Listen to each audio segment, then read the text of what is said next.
Hey there! Welcome back to another baked blogging video blogisode.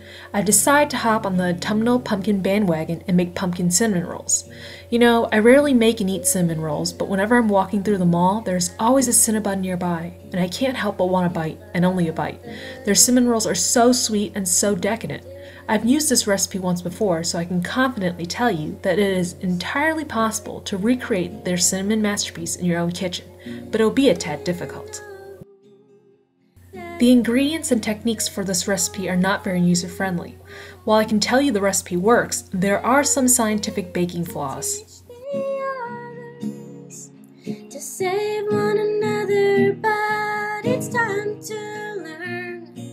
Gather around the boys and girls, and I'll tell you the story of how it's gonna end. How to do it all when there's no one left to send, when Superman is dead. I've done some research and found a more straightforward and healthier recipe posted by the magazine Cooking Light. You don't need a bread machine for this, just a large bowl. And the bonus is that there's minimal kneading involved. Again, we'll be going the all-purpose flour route. Notice that there's an absence of eggs in this recipe, so let's talk about what the role of eggs are in baking and how we will be substituting those functions. The basic functions of eggs in baking are 1. To provide structure, 2. To assist in leavening, 3. To emulsify/bind ingredients, 4. To contribute flavor and color, and 5. To add moisture. 1. Providing structure. Coagulated egg proteins are important structure builders. Without them, the job of setting falls entirely on the flour. Therefore, we need to optimize the flour's ability to form gluten by hydrating it before any added fat greases the flour proteins and thereby preventing gluten formation.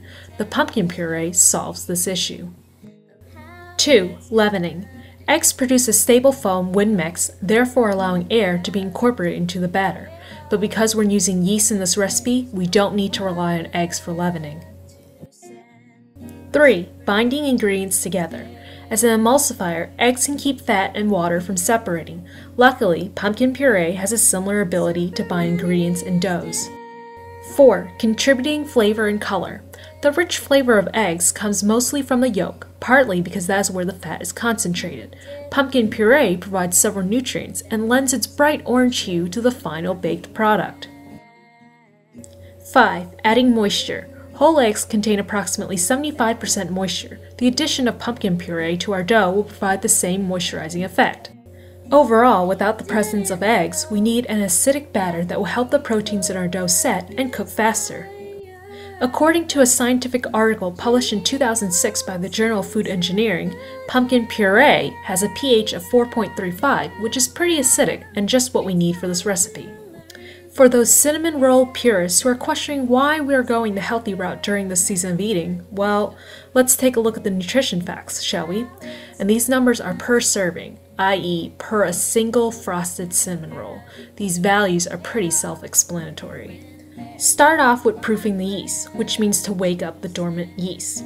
But if you're using instant yeast, you can skip this step and add it to the dry ingredients. Instant yeast is more reliable anyway because it eliminates the possibility of killing your yeast with water that's too hot.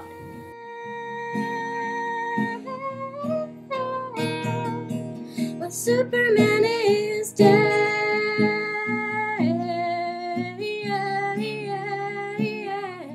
Superman is dead. This is going to be the last time this year that I'm going to snuff the bread flour. We'll be using all-purpose flour instead. Is there a difference? Well, different flours have different amounts of proteins and therefore absorb different amounts of water and form different amounts of gluten. It's important to sift the flour so we can get rid of these chunks. Set it aside and let's melt some butter. I'm using salted because that's what I have, but you should always purchase unsalted. Now add the flour, spices, pumpkin, melted butter, sugar, and salt to the yeast and water mixture and start combining them together. Here's a fun fact. Did you know that certain spices, including cinnamon and nutmeg, enhance yeast activity and thereby making breads rise much better? But did you also know that salt inhibits the growth of yeast? While salt is a flavor enhancer, it strengthens and tightens gluten, making it much more difficult to knead.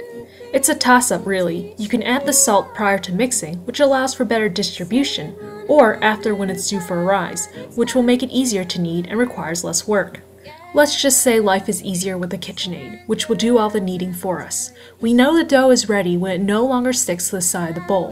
We want it to be soft and springy to touch. A general rule of thumb is that wetter doughs are better. When there's no one left to send, when Now form a ball with the dough and place it in a greased bowl and cover it with plastic wrap. Put it in a warm, dry area to rise.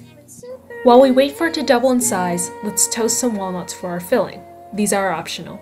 Toast for 5 to 7 minutes in a 350-degree oven. Our dough has now doubled in size. To test it and see if it's ready, use your index and middle fingers and poke. If the indentation marks remain, it is ready to roll out. Basically punch down the dough a bit to get the air out and then form a rectangle with your rolling pin. At this point, you're probably asking why we won't be kneading the dough much. Well, let's discuss the purpose of kneading dough. through the window, without him waiting on the other side, well, it's time to learn. Gather round. But kneading technically isn't necessary because when the dough rises, it kneads itself on a molecule-to-molecule basis. As the dough moves and rising, more proteins are linking together. What this means is, When there's no one left to send, when Superman is dead,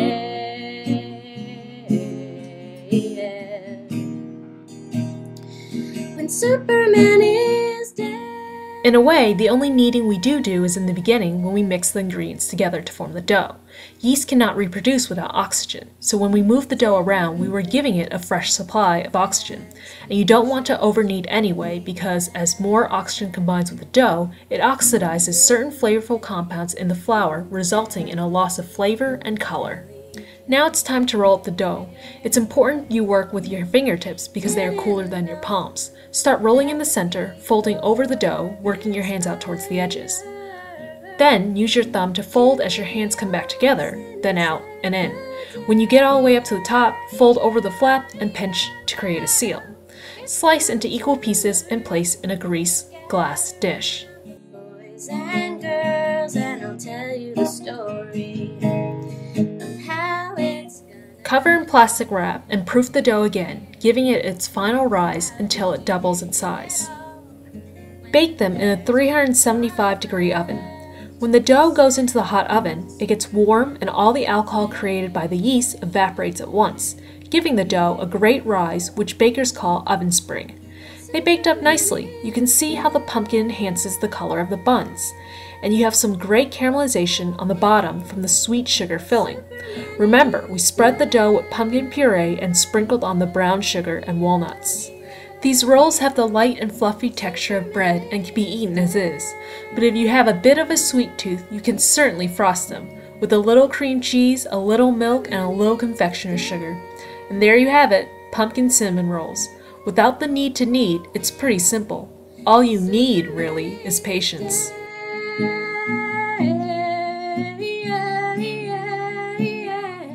Superman is dead.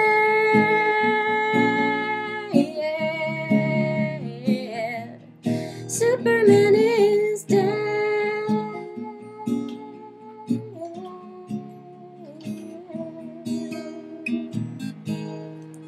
Damn it, that was a G. Oh well.